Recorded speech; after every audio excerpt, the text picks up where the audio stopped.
Graça e paz, boa noite a todos, amém? Isso, mais uma vez juntos, para compartilharmos a palavra do Senhor. Hoje tenho o privilégio de ter minha esposa me acompanhando ali. O pastor já apresentou. Glória a Deus por isso. Bom, quem aqui está namorando aí, levante a mão. A turma do namoro. Isso, glória. Tem noivo aí? Tá vendo? Oh, que legal. Isso, tem a turma aí que tá fechado para balanço. Isso, legal também, vocês têm direito. Não pode ficar fechado muito tempo, senão a fila anda. Certo? Bom, hoje, gente, eu quero conversar com vocês sobre relacionamento. Foi o assunto que eu mais falei ao longo aí dos últimos anos. E a minha proposta para vocês hoje são pequenas mudanças que podem fazer grandes diferenças na nossa vida. Às vezes ficamos esperando ou aguardando mudanças extraordinárias. Aguardamos que algo extraordinário, sensacional, marcante aconteça para melhorar meu casamento, para melhorar meu relacionamento com meus filhos. Nós, muitas vezes, aguardamos que algo tremendo aconteça, mas muitas vezes não entendemos que a somatória de pequenas coisas podem fazer grandes transformações. Eu não sei se você já viu, né? Eu não sei se ainda tem, mas anteriormente, né, alguns anos atrás, tinha um programa na TV chamado Pequenas Empresas e Grandes Negócios.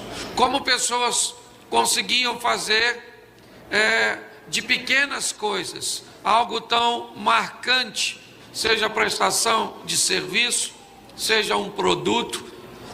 Então hoje eu quero falar com você sobre isso. E eu preciso que você dê uma olhadinha num texto bíblico para ficar mais fácil. Gênesis, capítulo 2, verso de número 18. Gênesis 2, verso 18. Diz assim: E disse o Senhor Deus: não é bom que o homem esteja só. Far-lhe-ei uma ajudadora idônea para ele. Olhe para mim aqui, preste atenção. Deixa eu começar aqui direitinho para ficar fácil. Tenho ali 45 minutos para falar, dá com sobra. Eu queria que você entendesse o seguinte: há uma proposta bíblica extraordinária para que todos nós venhamos construir uma família, um novo núcleo familiar. O texto está dizendo que Deus disse que não é bom que o homem, e a expressão homem aqui, deixa eu dar uma amplitude maior, né? E falar do ser humano. Não é bom que o homem, não é bom que a mulher esteja só. Mas isso não quer dizer que é obrigatório casar, só não é bom. Não é bom que fique só, mas se você quiser ficar só, ninguém tem que se meter na sua solidão. Entendeu? E outra coisa: pastor, eu não gosto de mulher e sou homem. Isso não significa que porque você não gosta de mulher, você tem que gostar de homem. Às vezes você não está afim de nada. Eu queria o quê? Eu quero nada, sou zen. Certo? Celto de Melo, mulher invisível. Alguma coisa desse tipo. Certo? Então tem muita gente que vem nesse mundo para viver uma carreira solo. Posso ouvir um amém de alguns? Então ninguém se meta na tua vida. Para dessa sociedade que fica cobrando casa. Casa você, miserável. E me deixa em paz. Casou, tem filho. Não estou afim de fazer esses remelentos. Dá licença. Certo? Então tem muita gente que acaba cedendo às cobranças, depois se lasca. Sabe? Se você não está afim de namorar, de casar, não se meta nisso. Até porque isso é para gente grande. Entendeu? Você quer ver como é que o negócio funciona? Presta atenção. Solteiro, levanta a mão. Glória a Deus, pode baixar a mão. Casado, levanta a mão. Olha só. Olha que beleza. Porque eles se lascaram, quer lascar vocês também. Você está rindo, mas o assunto é sério. Então, por favor, pare de fazer as coisas para agradar os outros. Você quer viver numa vida plena? Primeiro, faça algo para agradar a Deus. E depois para agradar você. E em terceiro, para agradar o outro. Primeiro Deus, depois você. Então, por favor, o texto está dizendo, não é bom. Mas se tu que, por quê? Porque aí tu vai ficar velho. Tu não tem filho para cuidar de tu, ainda que uns façam e fica velho. Também não cuida, não é garantia. Certo? Ah, vou casar para ter alguém que cuide de mim. Aí você casa. A mulher não cuida, o marido não cuida, então isso não é garantia. Então a primeira coisa que eu quero falar para solteiro, levanta a mão de novo, que eu tenho uma saudade disso. Isso. Certo? Deixa eu falar uma coisa para você. Se não tiver afim, não casa. Agora não pode fazer sexo antes do casamento, que senão tem um encontro com o chifruto lá depois dessa vida. É um troço chamado fornicação, tá certo? Então, resolvido? Não quero. Ah, pastor, eu não quero casar, mas eu tenho uns desejos fortes. Toma um remédio.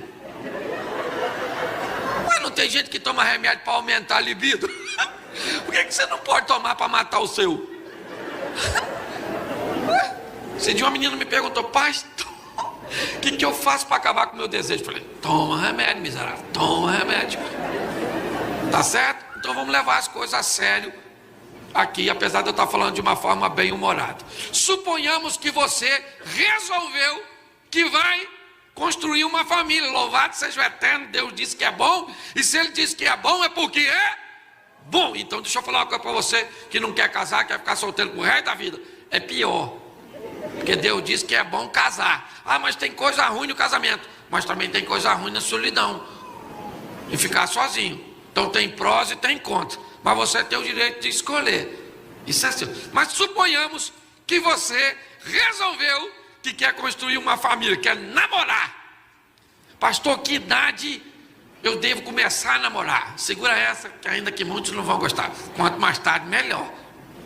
Certo? Ah, eu quero namorar com 12 anos, que eu me sinto uma mulher. Mas não é mulher para arrumar a casa, para fazer as coisas de nada de casa.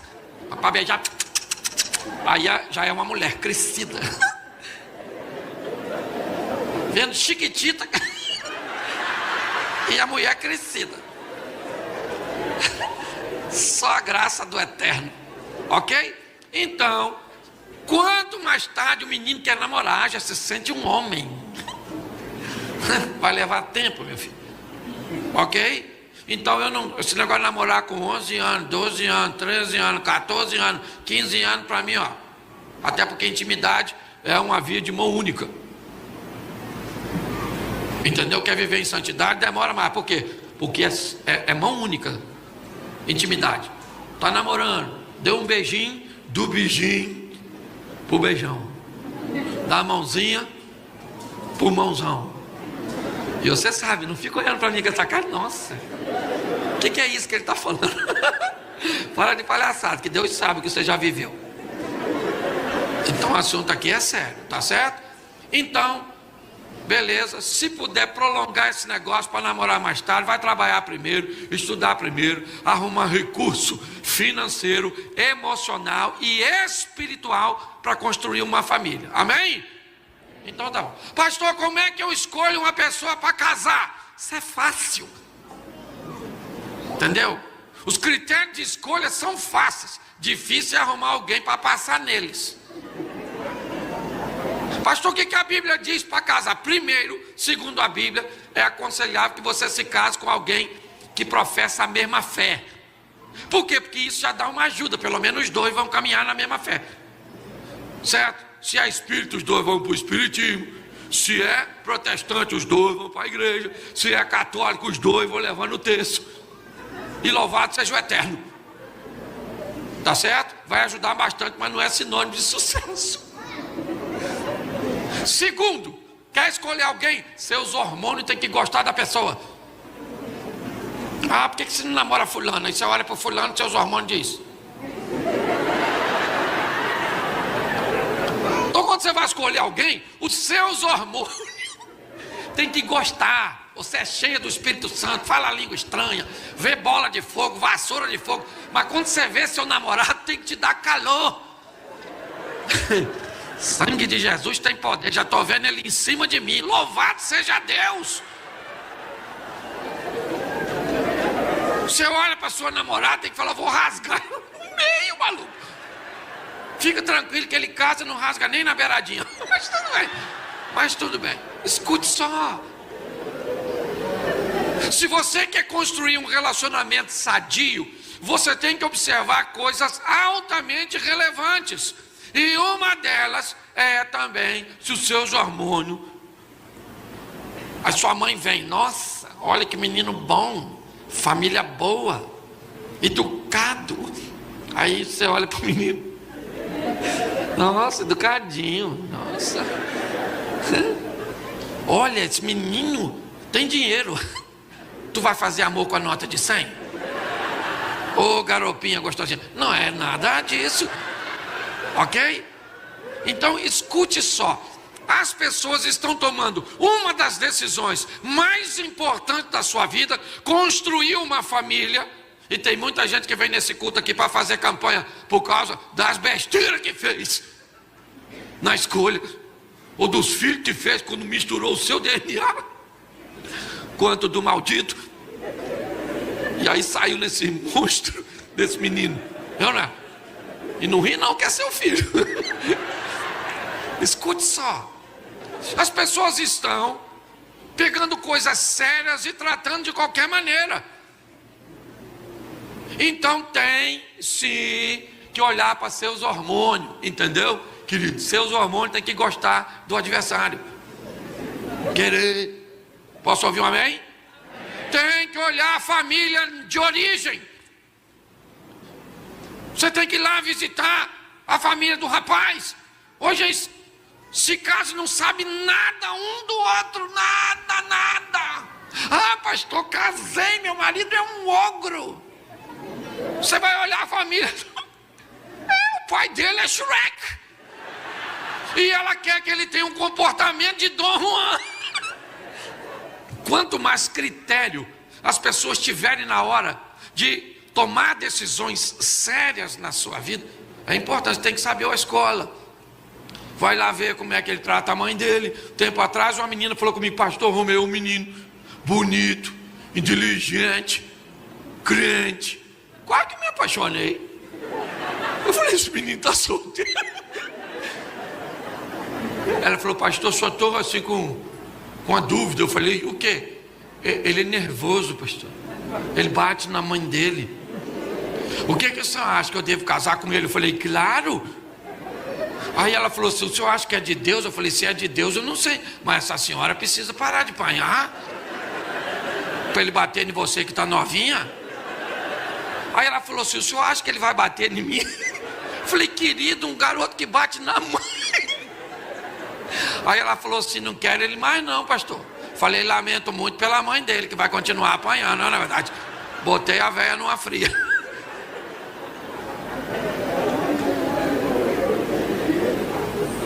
Nós temos que dar uma olhada de onde a pessoa veio. Sabe qual é o problema da geração? Elas pulam na piscina para depois ver se tem água. E aí já se quebrou todo. Então, se você vai se catar namorando, vai lá na casa dela um dia, fala com ela assim, nossa, queria comer um bolo. Ela diz, eu vou ali na padaria. Traz aquele de laranja, já deu ruim, mano. Aí você pergunta assim discretamente, você não sabe fazer um bolinho? Ela olha no cozinho, nada. Entendeu? Isso significa que ela está reprovada? Não, não é nada disso. Só significa que você tem que trabalhar mais para ter grana, para pagar alguém que vai fazer um serviço. Quer casar com um cara que não sabe fazer nada, o cara vai trocar se o chuveiro parar de esquentar, ele tem que ligar para light. Você está rindo, está assim de homem, desse jeito. Um cara que não sabe fazer nada. Ele faz sobrancelha. Isso ele faz com maestria. Certo? Estou criticando não. Estou só dando informação. Senão já, nossa, o pastor veio aqui hoje nervoso para bater na gente. Não, só estou querendo que você se casar, você sabe onde você está entrando. Que casamento, para Deus não tem rota de fuga e nem saída de emergência. Entrou, já era. Hashtag chupa essa manga. Então as pessoas precisam levar isso a sério. Vai lá, dá uma olhada, conversa sobre o futuro. Eu quero ter um filho. A outro diz, eu quero 5. Negocia. 2 não, 3. Beleza. Mas não tem casa, não faz nada. Uma bagunçada danada. Certo? E aí vai casar. Deixa eu falar, o que é noivado? Noivado não é passaporte para fazer sexo. Noivado é o período que você namorou, descobriu que é essa mulher mesmo. Ah, pastor, eu estou caçando uma pessoa perfeita. Se achar, deixa em paz. Para que você quer alguém perfeito? Para você desgraçar a vida da pessoa. Você é perfeito? Não. Então não pegue ninguém perfeito, até porque não tem. Pastor, quem é a pessoa certa para casar? Não tem pessoa certa. Eu vou fazer 30 anos de casado com aquela mulher. Você acha que ela é a pessoa certa? Nunca foi. Ao longo do tempo, eu estou construindo alguém certo e ela está descobrindo, certo? Como ser uma pessoa produtiva na minha vida e eu na vida dela. Eu não sou o certo para ela, nem a certo para mim. Não é porque eu falo de casamento. Tem dia que nós queremos matar um ao outro, né, filho? E às vezes dá mais uma vez essa vontade. Às vezes o outro está dormindo, você olha, nossa, matava agora, olha.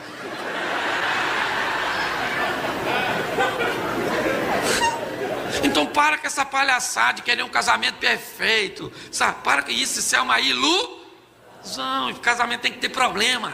Porque o maior, gente, o momento mais maneiro do casamento é a hora das pazes. Depois de uma briga que você fala, me perdoa. Cachorro.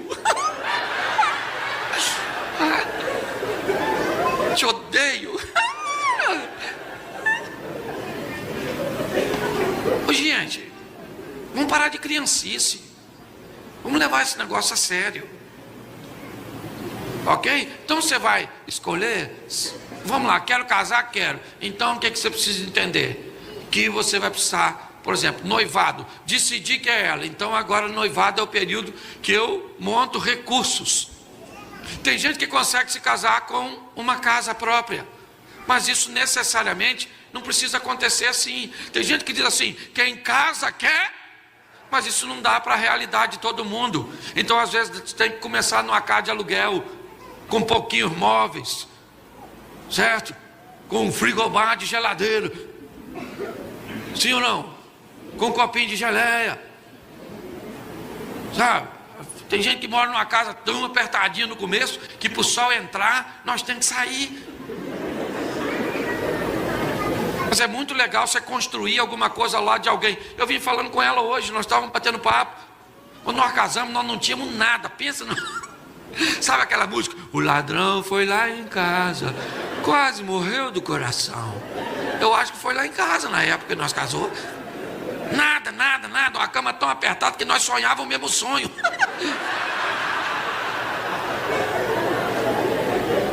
Mas ao longo do tempo nós construímos. Hoje você olha para mim, o Cláudio tem um ministério no Brasil, é alguém reconhecido. Mas se você notar, 50% das histórias que eu conto tem a participação dela, porque eu não sou nada no meu ministério sem ela. Até porque, gente, falar aqui é mole, mas eu posso ser uma fraude. Vim aqui falar muito bem e tratar aquela mulher muito mal. Pare e pense nisso. Então tudo que eu tenho, tudo que eu sou, metade é daquela mulher que muitos de vocês nunca viram abrir a boca. Mas é a minha dona. Dá licença. Dá licença, meu amor, eu te amo com todas as minhas forças.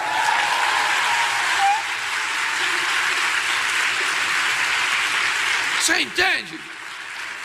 Então, vai querer casar? Então eu preciso explicar a você o que é isso.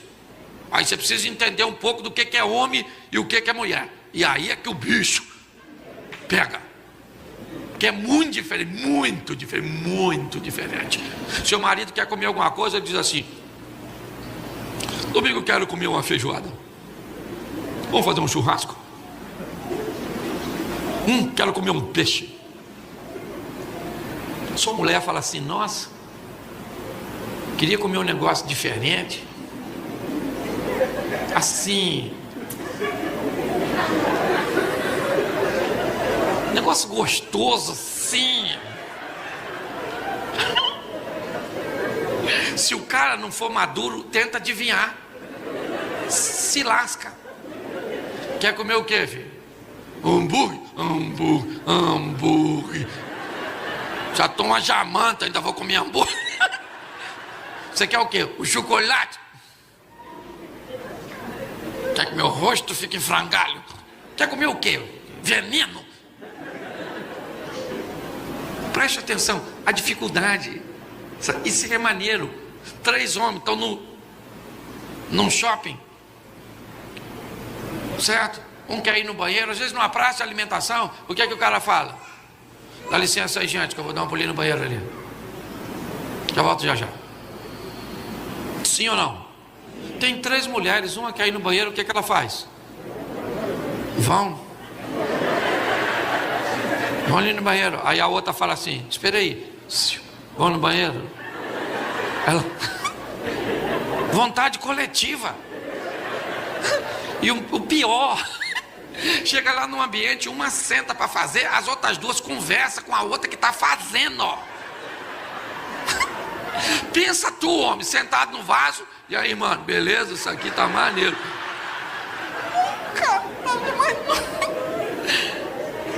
Você tá rindo? Quando nós olhamos para que um homem e uma mulher vivam junto, inevitavelmente nós vamos ter que respeitar as diferenças. E essas diferenças é porque o tempo não dá para eu dimensionar tudo aqui. Mas nós temos os horários que aprendemos na casa, os costumes que aprendemos em casa, as nossas preferências, as nossas maneiras de fazer as coisas, que quando se contrapõem com a maneira do outro fazer a coisa, a mesma coisa que eu descobri, aquilo que é feito no mesmo horário, que, gente, solteiro, como é que você, levanta a mão, solteiro, isso, aqui, como é que você dorme? Você dorme como você quer, porque você é solteira. Você dorme pelado, vestido, com cabeça para lá, para cá, ventilador, luz acesa, apagada, porque você é solteira. Casa, filha. Casa. E um troço tão simples que é dormir. Um quer aceso, outro quer apagado. Um tem calor no pé, outro na cabeça. Um quer agarradinho, outro quer espaçado. Dorme. E também tem acordar. Um acorda cedo demais, faz barulho, bate as coisas, acende a luz. Aí o outro diz: acabou com o meu dia. Você está rindo de quem? Eu só quero que você adapte isso. Gente, é muito legal, mas tem que ter muita maturidade para se casar. Hoje as pessoas estão levando isso de qualquer maneira. Eu caso, se não der certo, eu já vou chegar nesse ponto já. Então você vai casar?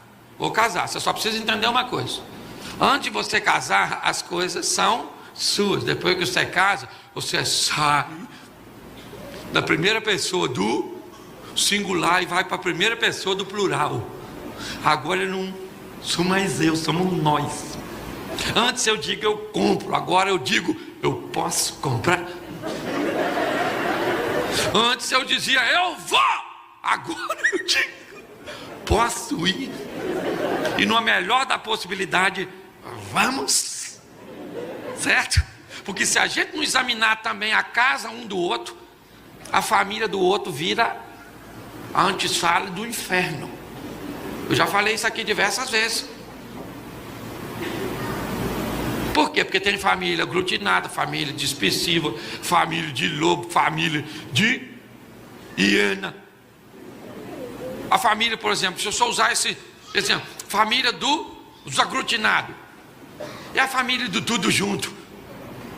Pensa, domingo, a comida é na casa de um só e vai chegando é gente de van, que as crianças correndo, bagunceira, o povo não leva nada para ajudar na comida, só a fome. Vai chegando, vai amontoando as coisas, quebra tudo. Parece que o Katrina passou na tua casa. Maneiro. Desse tipo de família viaja para casa de praia, 50 pessoas numa casa de 2 quartos. Come no mesmo prato, bebe no mesmo copo, enxuga com a mesma toalha. Sabor com o mesmo sabonete. Pendia com a mesma escova. Escova o dente. Feliz da vida. Vão no banheiro, deixa aquele cheiro. Ainda abre a porta que é pro coletivo respirar, para acabar mais rápido. E é todo mundo feliz, gente. Tem nada de errado nisso. Para de botar defeito nessa família. Só que não é a única. Tem a família oposta, que é de quê? Do dispersivo. Quem que é dispersivo? Aquele povo que não gosta de gente. Entendeu? Parente de eremita. Seu ancestral é abominável, o homem das neves. Aquela pessoa que não quer visita, não visita ninguém, não quer conversa. Odeio conversar. Ai, gente. Tem algo de errado com esse povo? Sim ou não? Não, o problema é que o miserável do dispersivo casa com glutinado. Domingo de manhã, o dispersivo acorda pensando: hoje eu vou aproveitar a minha solidão. Quando de repente alguém abre a porta e entra, porque parente de glutinado não bate. Eles igual fantasma, eles aparecem do nada, em bando, parece que estão assim, fazendo migração. Sabe? Chega todo mundo, aí o dispersivo quando vê aquilo, sabe o que ele faz? Esconde, num quarto, se fecha. Aí o cônjuge tem que mentir. Nossa, ele não dormiu nada essa noite. Tá com a dor de cabeça, até mentira, ele não gosta de tudo. E por que casa? Gente, por que casa? Eu não consigo entender. Casa de glutinado é maneiro. Quem aqui é glutinado? Levanta a mão, os glutinados. Levanta aí comigo. Eu sou glutinado até a alma. Minha mulher é dispersiva, até na alma. Certo? Eu gosto de furdunço. Casa de glutinado, nós come e fala ao mesmo tempo. Criança se mete na conversa de adulto. Comida está servida, a criança está passando, o nariz está escorrendo, nós vamos no nariz dela. Quer uma coxinha? Você sabe que eu não estou mentindo. Mas eu quero dizer que isso, para um dispersivo, é a morte. O dispersivo fala: isso é uma porcilga. E essa véia é a porca chefe. Nunca mais eu volto aqui. Você está entendendo que as pessoas, elas não têm problema, elas criam. E depois vem perguntar para mim: pastor, o que eu fiz da minha vida? Casou. Você entende? Você vai na casa de um dispersivo, gente, cara dispersivo, parece assim que uma bomba atômica caiu, matou todo mundo, um silêncio sepulcral. A mesa pequena, 2, 3 cadeiras no máximo. Sabe o que tem em cima dela? 2 torradas, um potinho de geleia light, um bolinho pequenininho com água fervendo e 2 sachês de chá de camomila, que eles vão tomar, comer e jantou. Um glutinado. Cada glutinado é muita comida, comida, comida, e comida, e comida, e comida, e comida, e comida.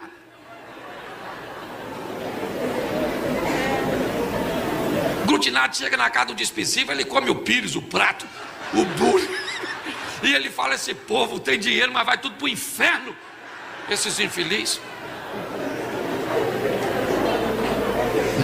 Na casa de um despensível, se uma mulher está amamentando e ela quer amamentar, sabe o que ela fala? Gente, queria pedir desculpa a vocês, porque estou lactante.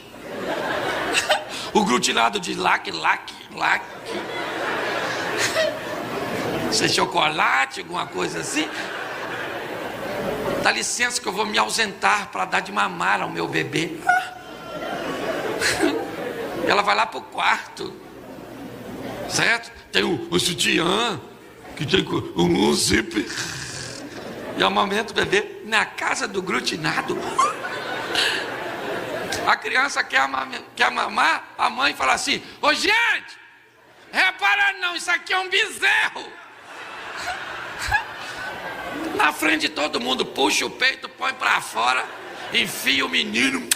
Aí alguém conta uma piada, ela ri, o bico sai da boca. O garoto tenta pegar de novo. Ô gente, olhe pra mim, porque o que eu estou falando é sério. Eu só queria que você entendesse que isso se chama apenas de fé e não defeitos. Pare de botar defeitos nas diferenças que você deixou de observar quando se casou, gente. Queria que ela gastasse menos. Casasse com a filha de um economista.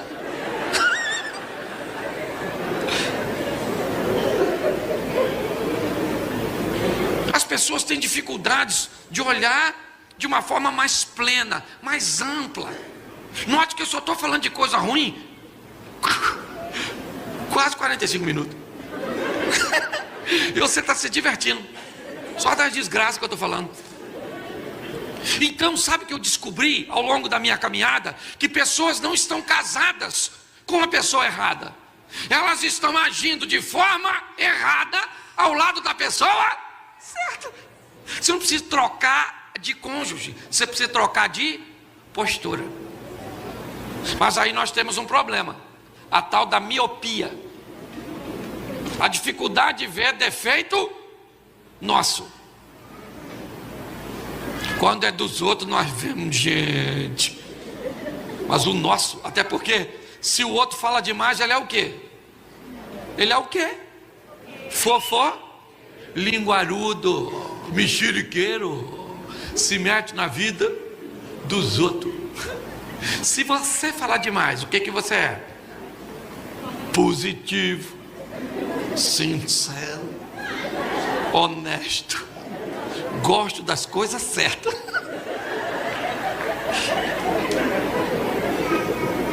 Esse dia uma moça falou comigo: minha sogra é uma cobra. Eu falei: é, uma véia cobra mesmo.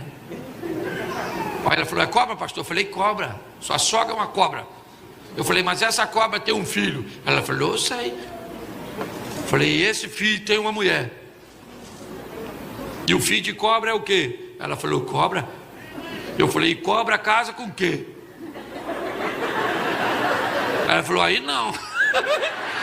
Aí não, bicho. Eu falei: não, cobra casa com a princesa. Isso aí é conto de fada. Então às vezes você está jogando contra seu próprio time. Essa é a grande verdade, sabe? Aí começa o desleixo, aí começam as agressões verbais, a falta de admiração, as colocações pejorativas. Aí sabe o que faz? Divorcia. E sabe o que faz? Coloca a culpa do divórcio todo no cônjuge, no outro. E sabe o que faz? Casa de novo. E sabe o que faz? Lasca a vida de outro. Porque as pessoas se divorciam sem cuidar de fatores que elas contribuíram para que aquele relacionamento terminasse. E deixa eu falar uma coisa para vocês aqui. Casamento é tão sério que, segundo a Bíblia, é para uma vez só. Até que a morte o separe. Deixa eu falar uma coisa para você. Perspectiva de vida nossa aumentou. Vai demorar, solteiro. Falei para você, 30 anos, eu e ela. Vê se morri. Vê se ela morreu. Nada, saúde irritante.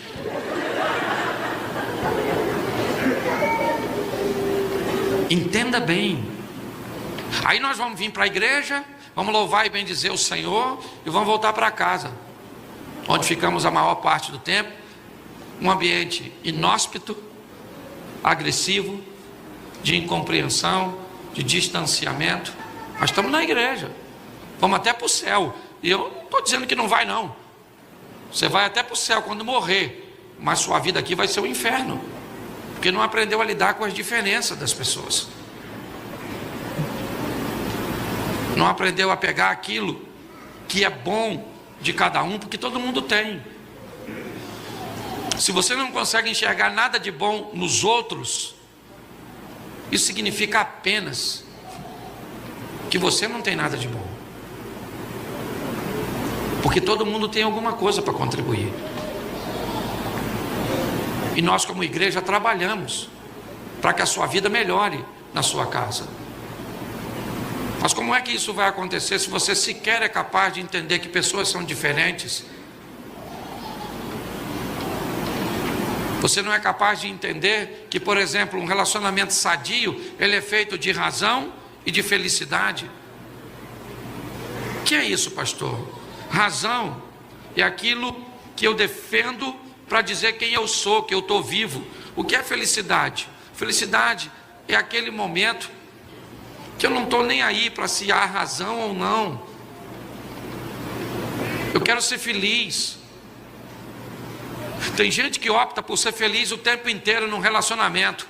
Faz isso não, porque já já você descobre que você deixou de viver, que você não tem mais querer, que ninguém pergunta mais a você se vai, se não vai, se quer ou se não quer. Nego diz onde vai, coloca você dentro e vão embora.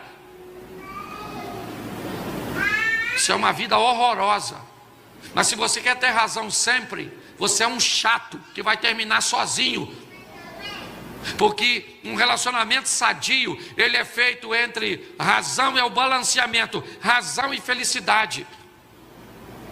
Tem dia que eu quero ter razão e eu brigo pela minha razão, mas tem dia que ela quer a razão dela, e aí ela tem direito, porque se eu quiser razão todo dia, eu anulo ela. Tem dia que nós vamos sair no lugar onde ela escolhe, e se eu estou com vontade ou não de comer aquela comida naquele dia, não é relevante, porque aquele dia é o dia da razão dela.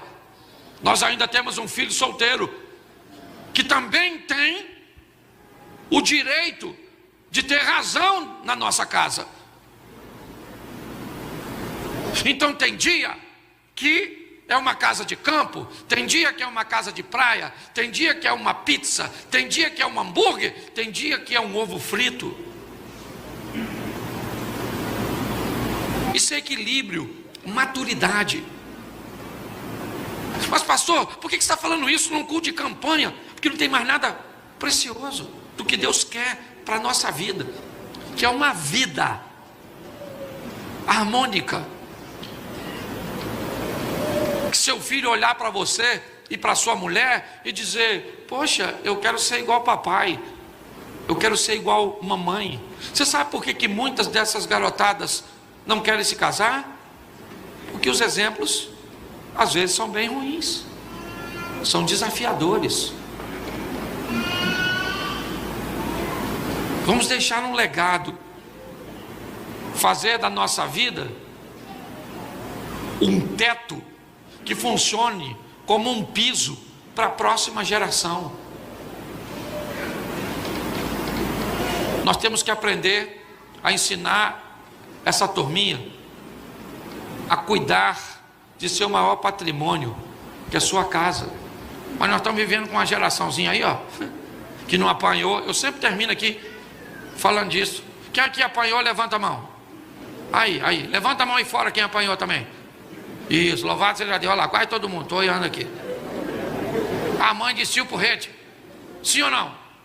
E batia mesmo, batia, mirolha. Chinelo na mão de mãe faz curva. Bumerangue. Ela pega aqui, você faz a curva lá, ela ataca. Lembra? Apanhava ou não apanhava? Cascudo, beliscão, milho, de joelho. Quem aqui tem mais de 40 anos e olhava e viu o pai contar uma mentira e falou assim: mentira do senhor, papai? Levanta a mão. Aí, só uns 3 que provavelmente usa prótese. Eu tô brincando, viu? Que na nossa, era ou não era? Faz o que eu falo, mando, e não faz o que eu não fuma, menino. Fuma que eu te arrebento. Essa geração, pequenininho, tem resposta para tudo. Parece que você já tem curso de direito na barriga. Esse dia eu fui perguntar ao meu netinho. Meu filho falou assim: pai, ele deu uma mordida nas costas da garotinha. Meu neto tem 2 anos, lá na classe. Falei: Miguel, você mordeu a garotinha. Ela pegou meu brinquedo. Falei: menino, já está se defendendo dessa idade. Deixa eu falar uma coisa para vocês, gente. Sabe por que nós demos certo? Porque nós não tínhamos quase nada e apanhamos com força. Eu não sei se faltou comida na sua casa, mas surra. Não é? Até quando você chorava que estava com fome, apanhava. Ô menino comilão, o almoço atrasou, apanha. E se comesse demais, apanhava. Se não comesse, apanhava. Era uma surra atrás da outra. E o que a Bíblia diz? Que porque nós apanhamos, nos tornamos pessoas de bem. Porque a Bíblia está lá escrita assim, ó: a vara da disciplina tira a loucura do coração da criança. O que a Bíblia está falando? As crianças tudo nascem doida, bate para consertar. Estou fazendo apologia à violência doméstica não, tá bom? Se não tem alguém do conselho tutelar, sai daqui algemado. Ninguém criou lei quando nós apanhou. Agora na hora de nós bater, um tempo atrás falei com meu filho mais novo: eu vou bater em você. Ele falou: não fiz nada. Eu falei: eu não quero justiça, eu quero vingança. Você está rindo? Mas deixa eu te explicar e fecho aqui. Pastor, se eu me casar errado, posso me divorciar? Pelo que quiser. Esquenta não. Você pode se divorciar pelo que você quiser. A mulher não cozinha, a mãe dela é chata, certo? Ele ronca, é estéril, não pode ter filho. Você divorcia pelo que você quiser. Você só precisa dar uma olhadinha na Bíblia para saber qual o motivo do divórcio dá direito a você de casar de novo. Entendeu? Porque divórcio é uma coisa, novo casamento é outra coisa. Pastor, literalmente, no meu casamento tem que acontecer o que para eu poder casar de novo? 100% de certeza, um dos dois morrer. E se você vai casar com viúvo, tenha cuidado, que normalmente é o bom que morre primeiro.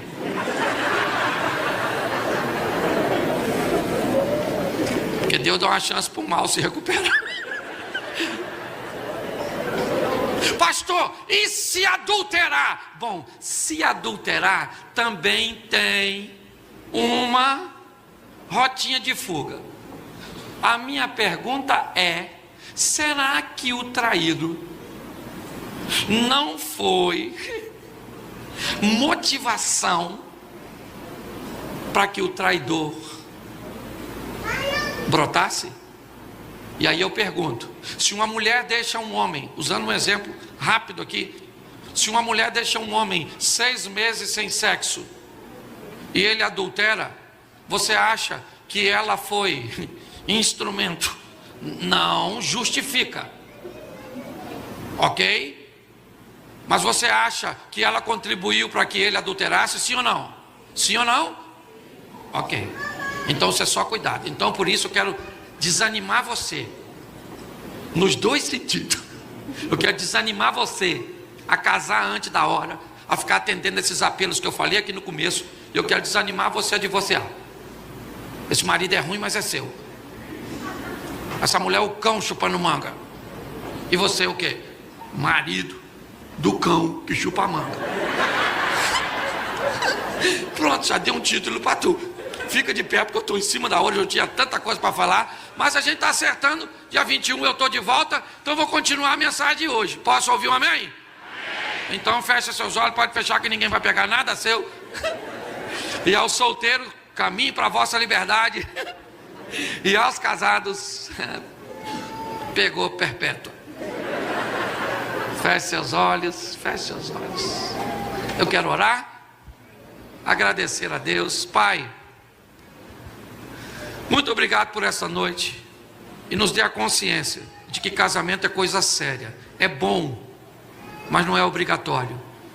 E quem deseja entrar, que saiba onde está entrando, porque é um projeto do Senhor que não é brincadeira. Quero abençoar cada família, cada lar, esses meninos e meninas, essas moças, esses rapazes, esses homens e essas mulheres que hoje estão sós. Abençoa os seus filhos, dê a eles forças vindas dos céus, para viver uma vida de santidade, e para se casar sim, se esse for seu projeto. Mas se não for, não é para viver uma vida promíscua, mas para andar na tua presença. Abençoa todos os casados, e quero declarar nessa noite que eles são casados para sempre, para a honra e glória do teu nome. Quero abençoar cada família, todos os lares, pelo poder do nome de Jesus. Você pode aplaudir o Senhor, pastorzão?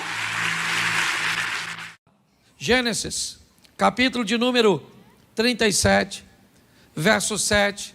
Estávamos amarrando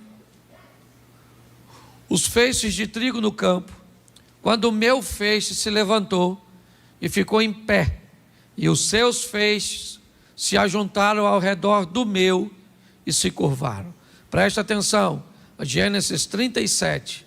Estávamos amarrando os feixes de trigo no campo, quando o meu feixe se levantou e ficou em pé, e os seus feixes se ajuntaram ao redor do meu e se curvaram diante dele. Capítulo 42, verso 6. José era o governador do Egito, e era ele que vendia o trigo a todo o povo da terra. Por isso, quando seus irmãos, ou quando os irmãos de José chegaram, curvaram-se diante dele com o rosto em terra. José era governador do Egito, e era ele que vendia o trigo a todo o povo da terra. Por isso, quando os irmãos de José chegaram, curvaram-se diante dele com o rosto em terra. Feche os seus olhos. Senhor nosso Deus e Pai, em nome de Jesus, continua falando conosco e usa-me, ó Deus, como um canal de bênção, em nome de Jesus. Você pode dizer amém? Amém. Eu preciso falar com você da história de um dos homens mais constantes que eu vejo na Bíblia, um dos homens mais seguros de si, bem posicionados. E a história de José é uma história inspiradora, porque mostra como alguém deve se posicionar para que se cumpra na sua vida aquilo que Deus disse que se cumpriria. Quando nós vemos Deus prometer algumas coisas, nós achamos que a promessa por si só é poderosa para cumprir-se. Isso não é verdade. Isso só vai acontecer em casos fora da regra, onde a soberania de Deus, ela vai precisar se estabelecer. Por exemplo, Jesus foi categórico ao dizer: de todos aqueles que foram entregues a mim, apenas um se perdeu. E ele só se perdeu porque já havia sido predito que um se perderia. Aí é soberania. Aí não tem jeito. Um se perderia. Deus só não disse quem era. Mas todas as outras vezes, nós vemos pessoas com promessas que às vezes não vivem a promessa, ou não vivem no modelo cuja qual ela foi estabelecida. Ou seja, Deus te prometeu, está prometido, está. Ele não é homem para que minta, nem filho do homem para que se arrependa. Mas a sua posição precisa condizer com a promessa que você recebeu. Para mim não faz sentido um Deus que levanta um cara para ser forte, para libertar o povo, certo? Da mão dos seus inimigos, com o propósito de humilhá-lo com cegueira, de humilhá-lo com escravidão. Não faz sentido. Para mim a história de Sansão, ela não era essa, não. Para mim o que Deus havia escrito sobre Sansão é: Sansão será um cara forte, obediente e vai livrar o povo da mão do inimigo. Essa era a promessa. Mas Sansão cometeu alguns erros conscientes, porque ele cometia o erro e não mencionava seus pais, o que indica que ele sabia o que estava fazendo, mas sonegava informações. E aí então ele cumpriu o propósito, cumpriu, mas cego, escravo girando um moinho. Que fique claro. Quando nós olhamos a história do povo no Egito, a história de José ou de Moisés, me parece também que não continha 10 pragas. A história original, lembra quando alguém vai conversar com Jesus lá no Novo Testamento e pergunta sobre divórcio, e Jesus disse assim: mas não foi assim desde o princípio? Não era desse jeito, alguém mudou. Me parece que a história da libertação era: Moisés ou José se torna governador e leva o povo, e eu então preparo um faraó para tirar o povo. Quando Moisés mata o egípcio e aborta a missão, Deus corrige a rota, refaz o plano, que era libertar o povo. Esse era o plano, e o plano vai se cumprir, de um Moisés que vai sofrer no deserto, que vai passar por uma série de adversidades que não era necessário segundo o plano original. Muitas pessoas levam para si um nível de vida extremamente ruim, uma trajetória cheia de dores, de percalços, de crise, de perdas, e não precisava ser desse jeito. Todas as vezes que você vê alguém sofrendo, ou não vou dizer todas, porque algumas pessoas, e eu vou mostrar isso com José, sofrem de forma injusta, mas a maioria delas estão colhendo aquilo que plantou. Essa é a grande verdade. E aí quando a dor vem, se você parar para observar, na maioria das vezes você enxerga um culpado, e ele não é Deus. É exatamente você, nós mesmos, a nossa ação. Presta atenção na história desse cara, porque quase 20 anos antes, ele escuta Deus falar com ele através de sonhos. Um dia, você vai estar em pé, e todos os seus irmãos vão estar curvados diante de você. Essa foi a promessa, vindo através de um sonho. No capítulo 42, quase 20 anos depois, José se vê parado como governante do Egito, e os seus irmãos, dobrando os seus joelhos diante dele. Ali se cumpria a promessa do capítulo 37, acontece no 42. Mas o que José teve que fazer para viver isso? É isso que eu quero ver com você, porque provavelmente você já deve ter recebido inúmeras promessas, inúmeros lugares que você passou, de gente que não te conhecia, que não sabia quem você era, que não conhecia a sua história, te deu uma palavra profética para o futuro. E você, preso a essa palavra, ou não, você olha para seu futuro hoje e diz: cara, não se cumpriu nada, nada aconteceu.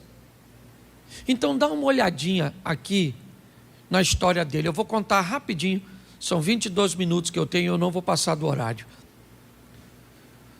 Primeiro vamos olhar o pano de fundo dessa história. Raquel é uma mulher que tem um sonho de ter filho, porque não tem. Você não precisa sonhar com aquilo que você pode realizar com facilidade. Bila, Zilpa, as concubinas e Leia, elas conseguem gerar com muita facilidade. Das 4 mulheres de Jacó, 2 esposas e 2 concubinas, 3, com muita facilidade têm filhos. Uma só não tem. Quem é? Raquel. O que Raquel sonha? Em ter filhos. Para ela é algo dificílimo, impossível. Lia ou Leia nunca sonhou em ter filhos. Não. Bila nunca sonhou em ter filhos. Zilpa nunca sonhou em ter filhos. Elas simplesmente tinham. Elas se deitavam com Jacó e tinham o filho. E a Raquel se deitava e não tinha. E as outras deitam e tem. E ela deita, não tem. Aquilo começou a gerar em Raquel o desejo cada vez mais forte de ser mãe. Ela sonhava com aquilo. Aliás, ela perdeu a vida num parto, de tanto que queria ser mãe, o que não era nenhuma novidade. Uma das coisas que mais matava mulheres, né, no mundo antigo era o processo do parto. Ela sabia que a vida estava em risco. Quem sabe, inclusive, ela não gerava exatamente porque Deus a amava. Mas o sonho dela era aquele. E de tanto ela lutar pelo seu sonho, porque sonho é isso. Sonho envolve luta, dedicação, afinco, empenho, trabalho. De tanto, eu acredito até que ela se deitava com o marido, nem para ter prazer, mas ela se deitava pensando: oh meu Deus, um filho, até que ela teve. Engravidou do José. E eu acredito que José é o único filho de Jacó que sonha, exatamente porque a mãe dele sonhava.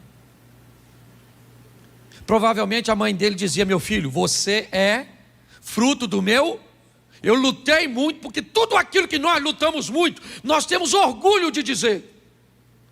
É ou não é verdade? Eu lutei muito para ter minha casa, eu lutei muito para me formar, eu lutei muito para me casar, eu lutei muito para formar meus filhos, eu lutei muito, muito.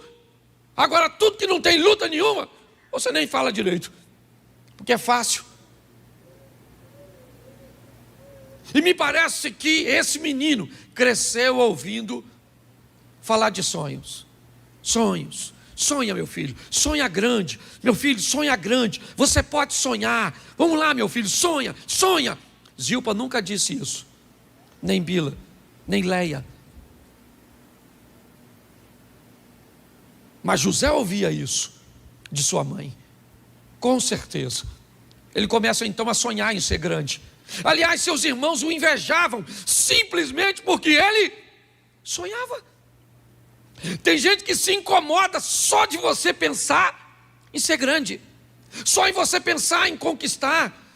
Você nem alcançou ainda, e tem gente que já não gosta da sua vontade de ser, porque fica com medo de você conseguir. Você já notou isso? Quando você fala, eu vou fazer uma reforma na minha casa, você não tem grana, o que é isso? Um sonho. Você pode notar que tem gente que já não gosta, porque não consegue fazer na dele.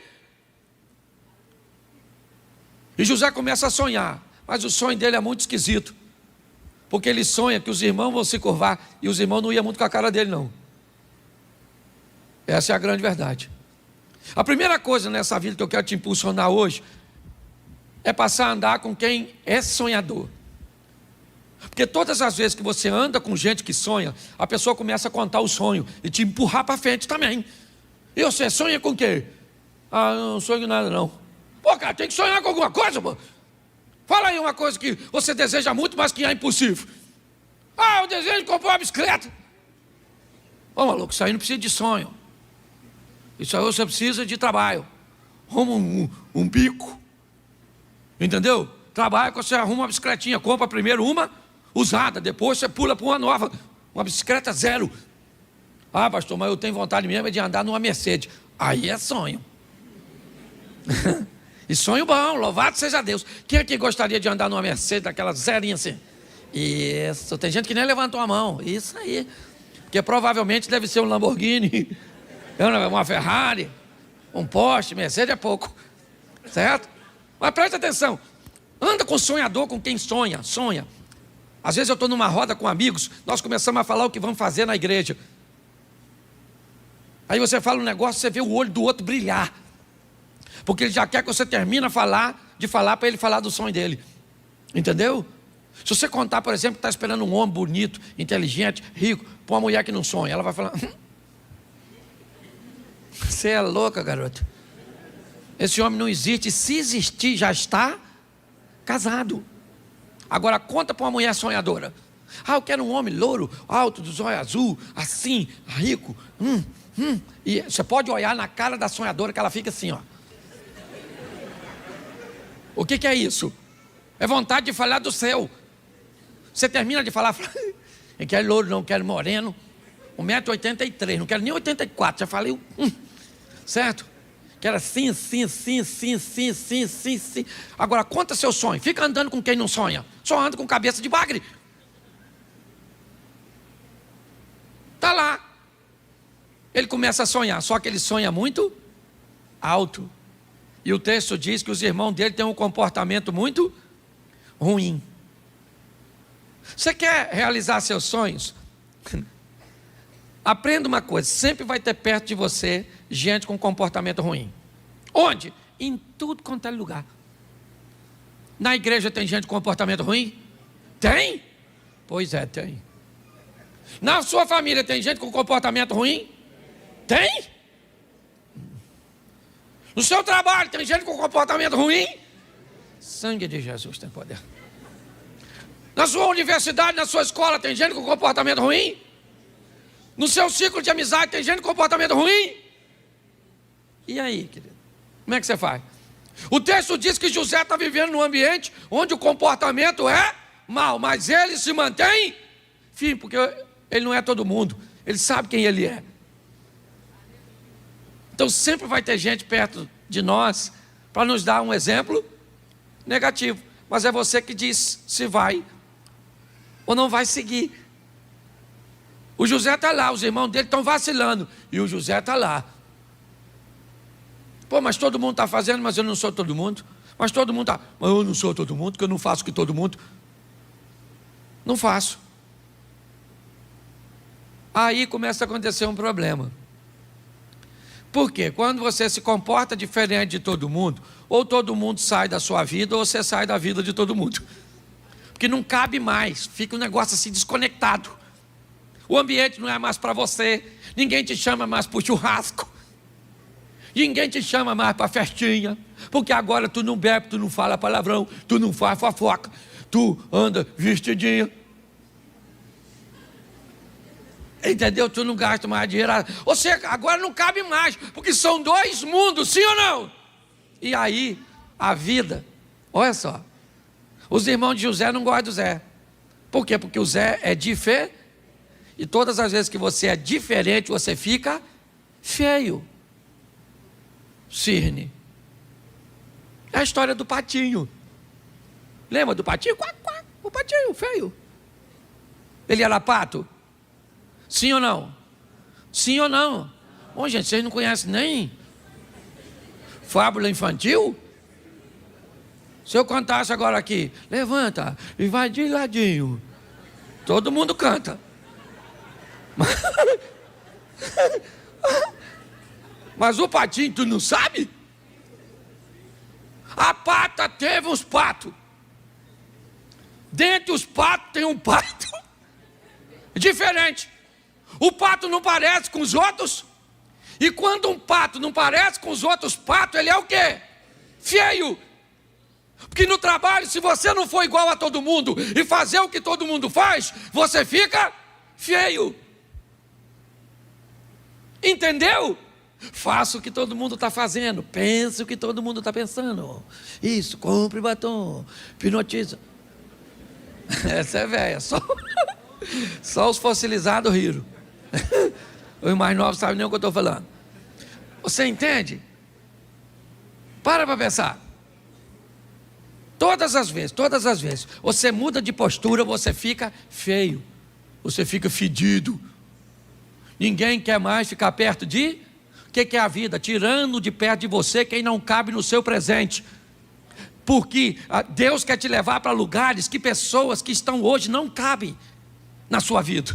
Deus quer te levar para viver determinadas coisas, que costumes, hábitos, lugares, não cabem mais na sua vida. Não interessa se é certo ou se é errado. Os outros podem ir, você não pode, acabou. Por quê? Porque não pode, não cabe na sua vida. Os irmãos falaram assim, nós não aguenta mais o Zé. Esse sonhadorzinho. Sonha com sol, com luazinha, com estrelinha, com molinho, e nós não sonhamos com nada. Então o que é que nós vamos fazer? Tirar esse cara de perto da gente. Ninguém quer mais se relacionar. Ah, pastor, ninguém mais quer falar comigo. Meus amigos foi tudo embora. Pois é, querido, é Deus removendo gente para levar você para o lugar que Ele quer que você esteja. Acabou. Para de chorar por gente que não cabe no seu futuro. Amanhã Deus pode trazer de volta. Porque quando Deus quer mudar a vida das pessoas, lembra? Abraão, faz o quê? Sai da sua terra e da sua parentela. Rutinha, sai do território de Moabe. Agar, saia do Egito.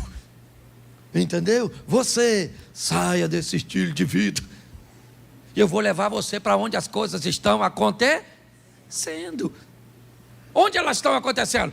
Ele vai ser governador, pois sonha com sol e lua. E ainda tem estrela que indica a direção. Porque nessa vida, para você vencer, você precisa de governo e direção. Os irmãos de José vão vendê-lo. Gente, essa é uma das estratégias mais poderosas do diabo. Fazer os irmãos do José vender o José. Por quê? Porque aí corre o risco de ele ficar magoado, ressentido. Porque o que mais paralisa pessoas é o quê? Parente, gente de casa que te machucou, que te feriu, que abusou de você, que fez uma fofoca. Nossa, você fica tão sentido com isso. Está assim de gente, ó. Sabe qual é um dos maiores problemas hoje comportamentais na igreja? Paternidade. Sim, a ausência ou a presença de alguns pais tóxicos é o que mais deforma a pessoa. Parente. Os irmãos de José venderam José. Perguntinha básica: José queria ir para o Egito, sim ou não? Sim ou não? Mas ele foi? Ele foi? Foi. Vocês estão melhor que o primeiro grupo. Quando eu usei a frase nesse tom, ele foi! Todo mundo ficou quieto no primeiro culto. E eu já faço de propósito para saber o quanto você sabe sobre o que você pensa que sabe. O José foi para o Egito, mas ele queria ir. Mas ele foi? Mas ele queria ir. Mas ele foi. Mas ele queria ir? Mas foi. Porque às vezes, o que a Bíblia está dizendo? A Bíblia está dizendo que às vezes você vai para lugares que você não quer ir. Você vai viver coisas que não quer viver. Mas quando a vida te levar para lugares que você não quer ir, leve Deus como seu companheiro de viagem. Fala para Deus: vão comigo. Ele foi vendido para o Egito. Raquel foi com ele. Jacó foi com ele. Mas quem foi com ele? E que se Deus for contigo, meu filho, onde você estiver, a prosperidade tem que vir atrás de você. Olha só. Ô, gente, depois você lê a história do José. Poucas vezes, ou basicamente nenhum registro, você vai ver desse cara orando. Pastor, agora o senhor está dizendo que o crente não tem que orar? É lógico que não, orar e sem cessar, está lá. Mas presta atenção, quanto mais besteira você faz, mais oração você tem que mandar para cima, para corrigir o que você fez embaixo. A não ser que as suas orações sejam só de agradecimento. Senhor, muito obrigado, Senhor, muito obrigado, Senhor. Louvado seja o teu nome, Senhor, muito obrigado, muito obrigado, muito obrigado. Teu nome é exaltado, louvado seja o teu nome. Não estou precisando de nada. Só vim aqui para agradecer, louvado seja o Senhor. Quem é que ora assim? A maioria é me dá. Estou precisando, o Senhor precisa do milagre, culto milagre. Abre a porta, rasga o céu, abre a porta na terra, envia pessoas, envia isso, envia aquilo. Senhor, estou precisando. Pode notar que é só para corrigir besteira que a gente fez. Pensa num cara maneiro, o Zé. Viveu a vida certinha. Pensa numa vida que, não vou dizer que ele não teve dor, mas todas elas tiveram um propósito. Você não vai ver esse cara sofrendo com filhos como Davi sofreu. Você não vai ver esse cara sofrendo com filhos como Samuel sofreu, como Eli sofreu, como Moisés sofreu, como Isaac sofreu. Não, a postura de José sempre foi uma postura muito ordeira, muito certinha, e isso facilitou demais a vida dele. É isso que eu quero que você entenda. Ele agora está indo para o Egito, é verdade. E por que é que ele está sendo vendido? Não porque fez besteira, muito pelo contrário. Ele está indo para o Egito por quê? Porque o seu comportamento é acusador demais. Ô pastor, mas o José nunca acusou seus irmãos. Querido, não seja tolo. Todas as vezes que você é honesto no meio de corruptos, você não precisa falar nada. Todas as vezes que você é fiel no meio de infiéis, você não precisa falar nada. Está todo mundo de olho em você. Quando você prospera num ambiente onde ninguém prospera, você não precisa falar nada, está todo mundo olhando para o seu casamento, para a sua vida, para os seus filhos, para o seu negócio, para a sua caminhada de fé, e vão te perseguir, mesmo que seja sem palavras, porque você tem vida, e vida fala mais do que palavras. Os irmãos vendem José, mas quando ele chega no Egito, o texto diz, e Deus era com ele. E esse cara começa a prosperar. Sim, ele prospera. Por quê? Porque vive corretamente. Ah, mas ele foi vendido. Tá bom, cara, tá bom, ele não queria ir, mas foi. A vida vai te levar, vai tirar de você coisas que você não gostaria de perder, vai trazer para a sua vida coisa que você não gostaria de estar perto, vai te dar funções que você não gostaria, vai tirar funções que você gostaria, porque isso é Deus agindo, movendo, fazendo em nós o desejo dele e não o nosso. Ele agora está lá como escravo na casa do Potifar, que fica maravilhado com José, que notou que Deus é com esse rapaz, um escravo promissor, em ascensão. Mas na casa de Potifar também tem uma mulher que vai gostar de José. A mulher do Potifar. Ela queria o José.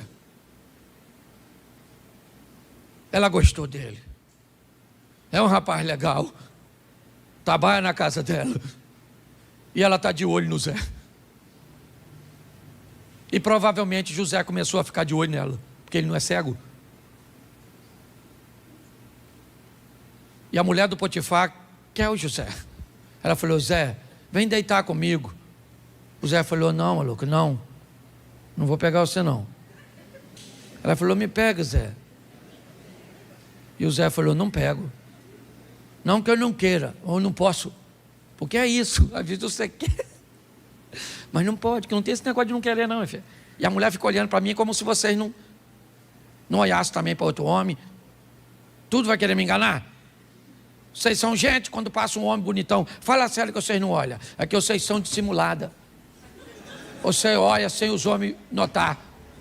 O homem é bobo, trouxa, a mulher passa, ele faz assim, ó.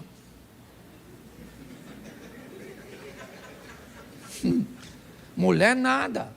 O homem vem na direção, ela faz assim, ó.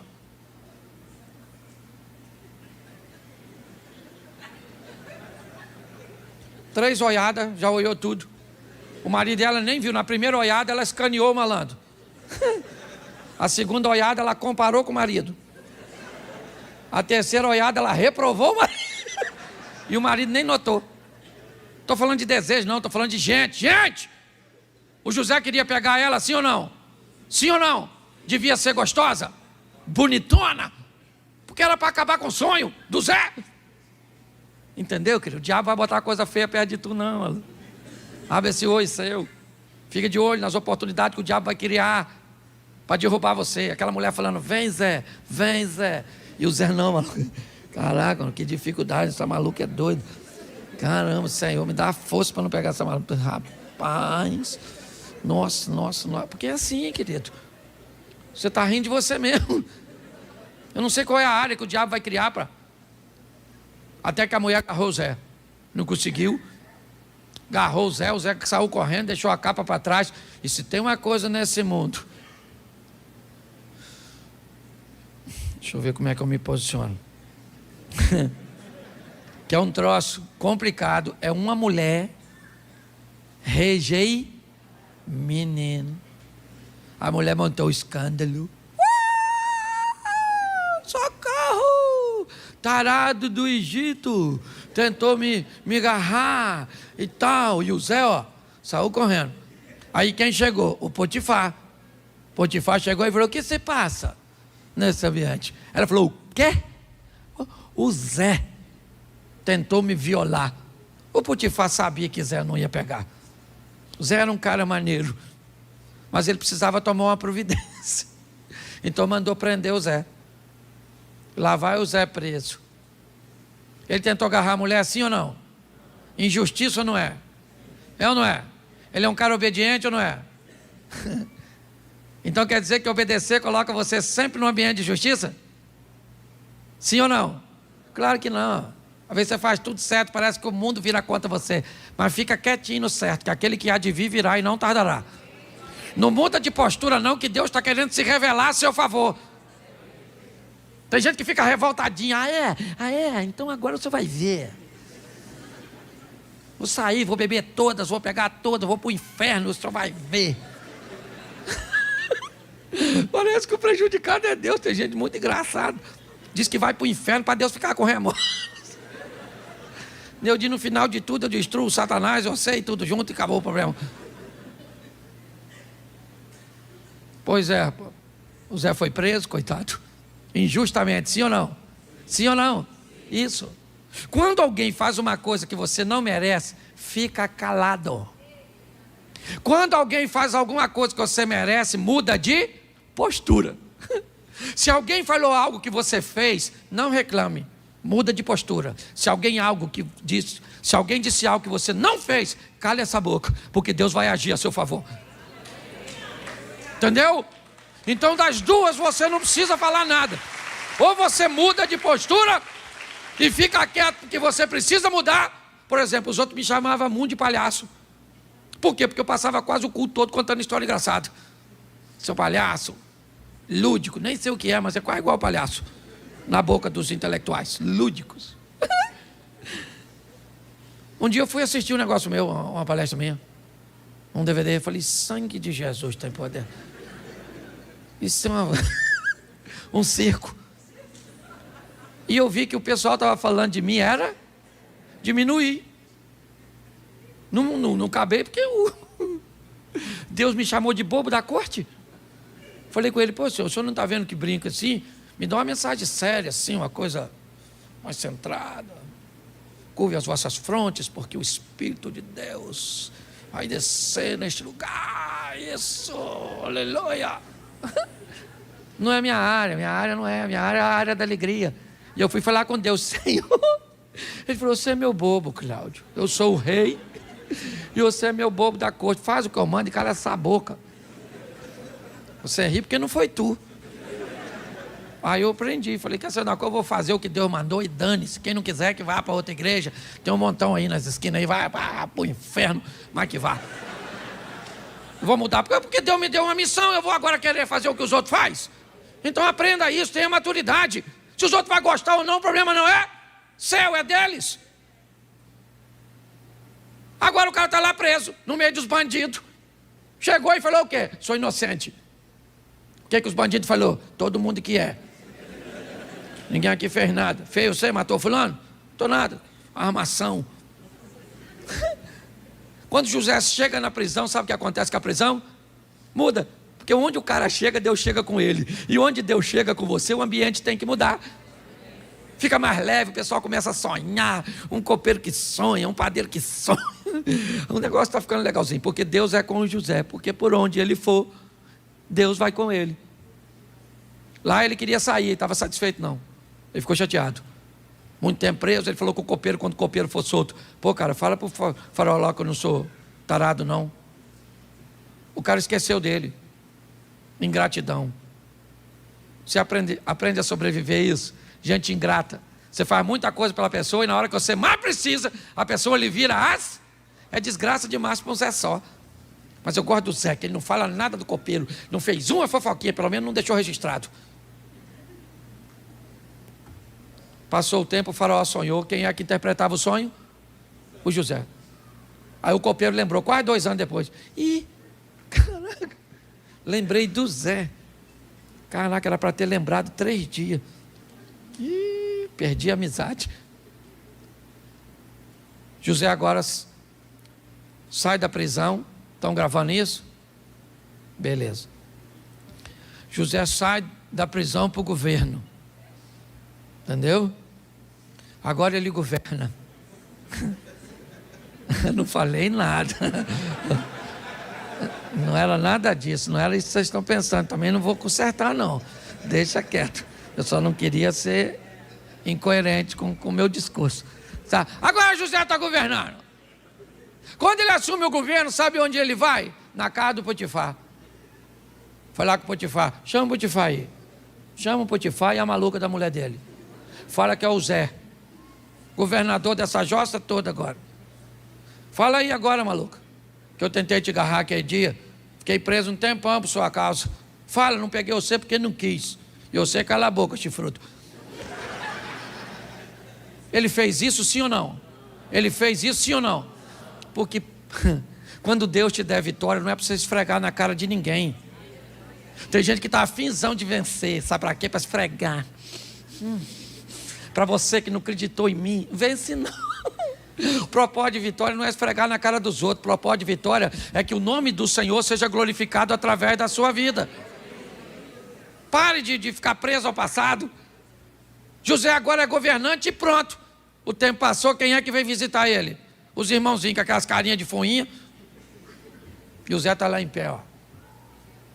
Quando ele viu os irmãos, mas ele ficou com uma raiva tão grande. Eu gosto disso, quando eu vejo humanidade nos personagens bíblicos. Eu gosto disso.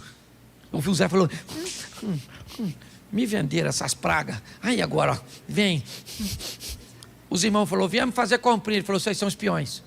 Não somos, cala essa boca, que quem manda aqui sou eu. Prende esses espiõezinhos.